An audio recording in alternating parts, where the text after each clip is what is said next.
Bismillahirrahmanirrahim. Assalamualaikum warahmatullahi wabarakatuh. Waalaikumsalam warahmatullahi wabarakatuh. Alhamdulillah wassalatu wassalamu ala Rasulillah wa ala alihi wa sahbihi wa man wala la haula wa la quwata illa billah. Allahumma salli wa sallim wa barik ala sayyidina Muhammadin salatan tukhrijuna biha min dhulumatil wahm تكرمنا بنور الفحم وتوضح لنا ما أشكل حتى أفهم إنك تعلم ولا نعلم وأنت علام الغيوب اللهم صل على سيدنا محمد صلاة تشرح بها صدورنا وتيسر بها أمورنا وترحم بها فقرنا وتحل بها ألسنتنا وافتح علينا فتوح العارفين برحمتك يا أرحم الراحمين وبعد. Anak-anakku sekalian, Alhamdulillah pada kesempatan hari ini Al-Fakir bisa bertatap muka kembali setelah sebelumnya antum-antum sekalian mengalami ulangan maulid. Tapi Alhamdulillah pada kesempatan hari ini bisa bertatap muka kembali dalam rangka mengaji sekaligus mengkaji dari Kalamul Arif Billah Al-Alim Al-Allamah Al-Arif Al-Imam Ibn Athaillah As-Sakandari rahimahullah. Semoga dengan kita membaca makalah-makalah beliau, dengan kita membaca apa-apa yang beliau tulis yang jelas itu tersirat dari hati beliau, semoga kita kelak mendapatkan syafaat dan barokah dari beliau. Amin, amin ya rabbal alamin. Oleh karenanya mari kita langsung baca saja biar tidak lama-lama, karena ini masih banyak kegiatan-kegiatan yang lain yang insya Allah ini juga sama-sama barokah. Amin. Bismillahirrahmanirrahim. Nawaitu at-ta'allum wa at-ta'lim wa at-tadhakkur wa at-tadhkir wa naf'a wal intifa' wal ifada wal istifada wal hasta 'ala at-tamassuki bi kitabillahil aziz wa sunnati rasulih wa ad-du'a ila al-huda wa ad-dalalati 'ala al-khair ibtigha'a wajhillahi ta'ala wa ridha'ihi wa qurbihi wa thawabihi subhanahu. Bismillahirrahmanirrahim. Qala al-mu'allif rahimahullahu ta'ala wa nafa'ana bihi wa bi'ulumihi wa bikum fid dharain amin. Bismillahirrahmanirrahim. Qala al-mu'allif tashawwufuka ila ma batana fika min al-'uyub khairun min tashawwufika ila ma hujiba 'anka min al-ghuyub. Ini luar biasa. Artinya kalau Al-Fakir ini terjemah secara umum, secara jadinya, tasyawufuka ila ma batana fika minal uyub, upayamu, tekadmu untuk mengetahui kekuranganmu itu jauh khairun min tasyawufika ila ma hujiba anka minal ghuyub. Itu jauh lebih baik daripada berambisi untuk menyibak tirai gaib yang terhijab olehmu. Artinya gampangnya gini, kita itu lebih baik mencari kesalahan-kesalahan yang terletak pada diri kita ketimbang mencari hal-hal gaib yang Anda masih belum tahu. Bagaimana caranya kalau saya itu mendapatkan karomah? Bagaimana sekiranya kalau kita itu mendapatkan keagungan untuk bisa berjalan di atas air misalnya. Ini mencari aib-aib diri kita itu jauh lebih baik daripada hanya itu menyibak tirai gaib yang Anda masih belum tahu. Ya, makanya dikatakan gaib karena kita tidak tahu. Ingin karamat lah, ingin dipuji orang lah, ingin hal-hal yang lain itu jauh lebih baik mencari hal-hal kekurangan diri sendiri. Karena kenapa? Tuba, katanya hadis dikatakan qala Nabi sallallahu alaihi wasallam, beliau menyatakan tuba liman syaghalahu aibuhu an uyubin nas. Sungguh beruntung orang yaitu yang karena mencari kekurangan dirinya sendiri itu sampai lupa dirinya itu mencari kekurangan orang lain. Dalam hadis dikatakan seperti itu. Artinya ketimbang kita itu mencari hal-hal yang gaib dari diri kita, ataukah kita itu sibuk mencari kekurangan orang lain, itu jauh lebih baik pada kita sendiri. Lebih baik kita mencari kesalahan-kesalahan diri. Kalau kita misalnya selalu berbuat kesalahan, bagaimana sekiranya tidak terulang? Artinya banyak mengaca terhadap kesalahan-kesalahan diri kita. Sehingga karena kita itu sibuk mencari aib-aib sendiri hingga lupa tidak memikirkan aib orang lain. Na'udzubillah. Kalau lebih-lebih sekarang anak-anakku sekalian, lebih-lebih sekarang karena sekarang ini era digital, maka sangat gampang kita itu untuk tertipu oleh oleh berita-berita yang masih belum detail apakah itu positif atau tidak, apakah itu betul-betul kejadian apa tidak. Terkadang kita ikut mengetik di media sosial terhadap sesuatu itu masih belum nampak jelas apakah terjadi apa tidak. Ini kan kalau misalnya tidak terjadi, ini kan ghibah. Sedangkan ghibah itu ya luar biasa haram. Bahkan kalau dalam Sulam Taufik dikatakan dosa ghibah, ngerasani orang itu jauh lebih besar daripada dosa zina. Na'udzubillah. Kenapa? Kalau zina itu, kalau kita memperkosa orang misalnya, na'udzubillah, kalau kita berbuat zina dengan orang lain, itu dosa kita terhadap Allah langsung, artinya hakullah. Sedangkan hakullah itu mabniyun 'alal musamah. Allah itu murah. Allah itu Rahman Rahim. Artinya kalau kita zina, kita tobat bersungguh-sungguh tidak akan mengulangi lagi akan hal tersebut. Tobat dengan bersungguh-sungguh kepada Allah, maka insya Allah akan mengampuni dosa kita. Sesuai dengan ayat yang mengatakan, ud'uni astajib lakum. Berdoa kepada Allah, minta ampunan kepada Allah, maka insya Allah akan mengampuni dosa kita. Tapi kalau ghibah, ini harus minta sendiri ridho terhadap orang yang pernah Anda ghibahi. Artinya ya kita harus bertatap muka langsung irdho kepada orang yang pernah kita rasani. Seporan aja kalau misalnya bahasa Madura, seporan aja kok pernah ngerasa nih kan.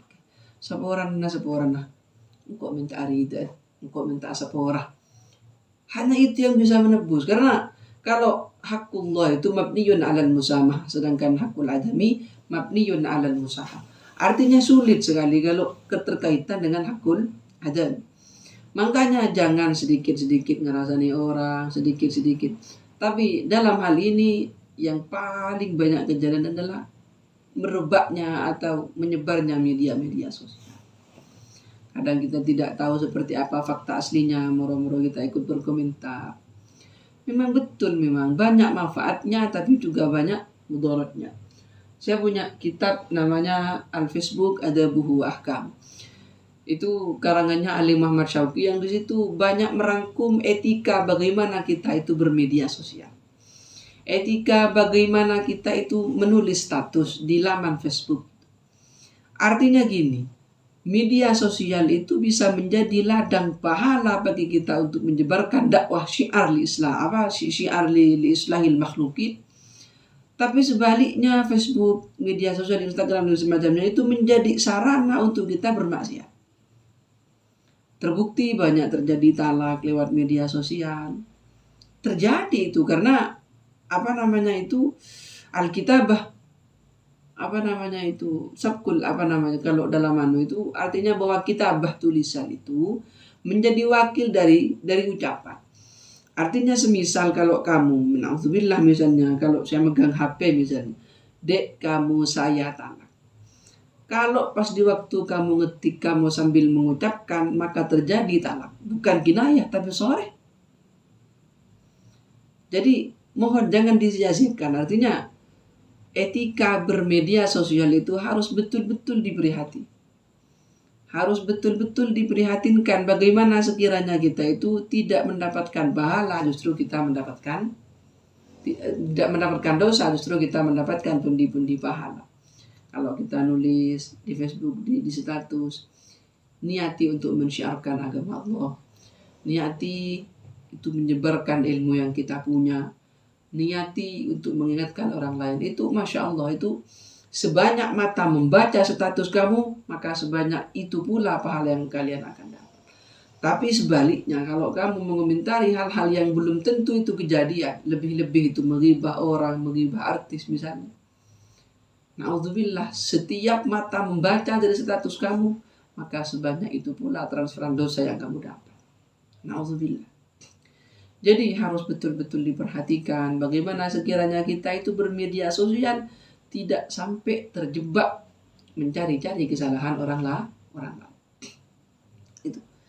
Kan ada daunnya musannif di sini, tasyawwufuka ayyuhal murid ila ma batana fika min al-'uyub an-nafsaniyah karya misalnya.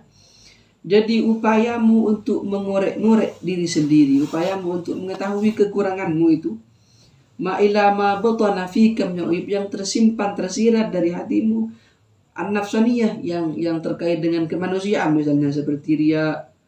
Kemudian di sini lagi wasu'ul khuluq, buruknya budi pekerti. Kemudian wal mudahanah, menjadi penjilat bagi orang lain. Wa hubbir riyasah, cinta akan jabatan. Itu khairun min tasawwufika ila ma hujiba anka minal uyub. Itu jauh lebih baik daripada kita itu mencari sesuatu, mengupayakan sesuatu, atau menyibak tirai gaib yang kamu belum diketahui. Seperti misalnya min khafayil qada wal qadar, seperti rahasia-rahasia qada dan qadar. Wa lataiful ibrah wal asrar al-ilahiyah. Artinya gini, kita itu kalau inti dari apa yang dikatakan oleh Al-Imam Ibn Athaillah Sakandari di sini, kita itu banyak-banyaklah mengorek kesalahan diri sendiri hingga kita itu lupa, tidak mengorek-ngorek kesalahan orang lain. Jujur, kalau kita boleh milih, kita itu dianjurkan oleh Allah untuk selalu berbahagia. Maka berbahagialah sesukamu agar asal itu tidak maksiat. Pabunga Bonudin. Kenapa? Kalau kita itu selalu murung, kita itu selalu merasa kesedihan, merasa tersendiri, maka ujung-ujungnya Allah yang kamu salahkan. Kenapa sih kok saya itu lahir dari bapak dan ibu seperti itu? Kenapa sih kok saya lahir dari orang tua saya yang seperti itu? Andai bisa milih, kan saya mau lahir dari rahim seorang Nagita Slavina, kan, di Melejeti anak sultan. Jadi berbahagia. Biar kenapa? Biar kita itu merasakan akan rahman rahimnya Allah. Biar kita merasakan bagaimana nikmat dan rahmat Allah yang kita berikan, yang Allah berikan kepada hamba. Ujung-ujungnya orang tua, ujung-ujungnya Allah yang disalahkan. Kalau kita selalu murung, selalu meratapi nasib, selalu menyalahi qada dan qadar Allah. Padahal kalau kita mau berupaya mencari bagaimana sekiranya kita itu bisa memahami bahwa qada dan qadar kita itu Allah yang menentukan. Makanya di antara cara salik thariqil akhirah, di antaranya adalah syarat yang di antaranya adalah ridha bil qada wal qadar wa qismatillahi ta'ala. Termasuk di antara cara orang itu suluk kepada Allah, di antaranya adalah ridha akan qada Allah. Lah dijadikan apa saja, yang jelas itu adalah lewat takdir Allah. Kenapa? Ujung-ujungnya qada dan qadar kita yang dipermasalahkan. Padahal kalau kita mau berupaya untuk merasakan cahaya qada dan qadar itu, seperti misalnya Al-Imam Jalaluddin Rumi pernah mengatakan, andaikan kamu itu tahu akan sir rahasia yang ada di balik qada qadar Allah itu, maka mesti kamu akan menangis terseduh-seduh karena telah bersuudzon kepada Allah. Lau alimal abdu maqasidal aqdar, andaikan seorang hamba itu tahu akan tujuan di balik di qada qadarnya Allah itu, maka labaka min su'i dhannihi billah, maka seorang hamba tadi akan menangis kepada Allah karena telah berburuk sangka kepada Allah. Maka syukuri saja qada qadar kita. Janganlah kita kemudian berpikir masalah, kenapa sih kok saya dilahirkan ke dunia ini? Kenapa sih kok saya ditakdirkan oleh Allah menjadi orang yang miskin? Misalnya. Janganlah seperti itu. Paling tidak, maka sisi positif yang harus kita kedepankan ketika berbicara masalah qada dan qadar. Satu contoh misalnya, betapa bahagianya saya karena saya punya Tuhan Allah yang tahu akan ending kita. Kan bahagia kita itu. Betapa bahagianya kita punya Tuhan Allah yang tahu akan bagaimana kita itu setelahnya hidup di dunia ini. Bagaimana kita hidup Allah tahu, karena Allah yang menciptakan. Jadi Allah itu mengetahui sebanyak ciptaan Allah yang ada di hamparan bumi ini. Allah tahu keseluk-beluknya. Kenapa? Karena Allah Khaliq. Sama seperti kita misalnya menaruh uang kertas di dalam sebuah buku. Maka kita tahu itu. Saya itu menaruh uang di dalam buku itu. Kita tahu kenapa? Karena saya yang menjadikan itu. Sebaliknya Allah juga seperti itu. Allah itu tahu akan semua makhluknya yang seperti ini. Kenapa Allah tahu? Karena berdasarkan penciptaan Allah. Oleh karenanya maka buat apa sih kita itu merundung buat apa kita itu menangisi nasib? Buat apa kita itu memikirkan nasib yang sebenarnya kita juga tidak tahu, Allah yang tahu. Maka berbahagialah dalam rangka menjadi hamba Allah yang baik, dalam rangka menjalani kehidupan yang baik, dalam rangka menggapai ridho ilahi. Oleh karenanya maka anak-anakku sekalian, mari kita kembali ke syiarul Islam, kembali ke dawuh yang disampaikan oleh Al-Imam Ibn Athaillah As-Sakandari di sini. Apa kata beliau? Tasyawwufuka ila ma batana fika minal uyub, upayamu mencari kekurangan-kekurangan dalam dirimu itu khairun min tasyawwufika ila ma hujiba anka minal ghuyub, itu jauh lebih baik daripada kita hanya mengorek-ngorek tirai gaib yang kamu saja masih belum diketahui. Jadi ya intinya kita pasrah kepada Allah, kita pasrahkan seluruh hidup kita. Kayaknya ada amalan dari guru saya dulu, Al-Ustadz Khalili di Bata-Bata dulu, beliau pernah menyatakan gitu, kakek dia jong mulate dunga, maka kakek jadi pasrah aki setejana kelakuan kakek jika Allah. Apa adanya beliau? Beliau pernah menyatakan, kakek ngucap, ada bu kita ngeliat dengar ngucap, ufawwidu nafsi wa ahli wa amri ilaika ya Allah innaka basirun bil ibad. Kupasrahkan diriku ya Allah, kupasrahkan semua urusanku ya Allah, kupasrahkan keluargaku ya Allah, kupasrahkan seluruh harta yang Engkau berikan kepadaku ya Allah. Wa ufawwidu nafsi wa ahli wa amri ilaika ya Allah. Kenapa? Innaka basirun bil ibad, karena Engkau lah zat yang tahu akan seluk-beluk hamba. Maka paling tidak, walaupun itu tidak masuk ke hati, paling tidak itu bisa menjadi catatan kita sebelum kita tidur. Menjadi persembahan kita kepada Allah bahwa kita telah telah mengembalikan semua hidup kita untuk Allah. Makanya dalam doa iftitah itu, inna salati wa nusuki wa mahyaya wa mamati lillahi rabbil alamin. Oleh karenanya, mari kita selalu bermuhasabah diri, mari kita selalu mencari kebaikan-kebaikan yang bisa menolong kita kelak di akhirat nanti. Amin, amin ya rabbal alamin. Mungkin ini saja yang bisa saya sampaikan anak-anakku sekalian. Semoga ini bermanfaat. Semoga apa yang saya sampaikan itu menjadi amal kebaikan yang diridhai oleh Allah Subhanahu wa taala. Kalau salah ini bisa diperbaiki oleh antum-antum sekalian. Kalau ini benar maka itu murni fadl dan ma'unah dari Allah Subhanahu wa taala. Mari kita tutup dengan pembacaan doa. Bismillahirrahmanirrahim. Rabbana anfa'na bima 'allamtana, rabbi 'allimna alladhi yanfa'una, rabbi faqihna wa faqih ahlana wa qarabatin lana fi dinina ma ahli al-qutri unsa wa bas. Salatullah wa tawshal mustafa wa ilal min ilal haqqi ta'ana wal wafa kitabin fihi lin-nasi shifa wa 'ala al-'ali al-kiram asy-syarafa wa 'ala as-sahbi al-masabih al-gharar. Allahumma ihdina bihudak waj'alna mimman yusari'u fi ridak wa la tuwallina waliyan siwak wa la taj'alna mimman khalafa amraka wa sallallahu ala sayyidina Muhammad wa ala ali Muhammad. Hadza minni wa lakum minkum.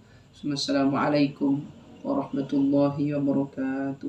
Waalaikumsalam warahmatullahi wabarakatuh.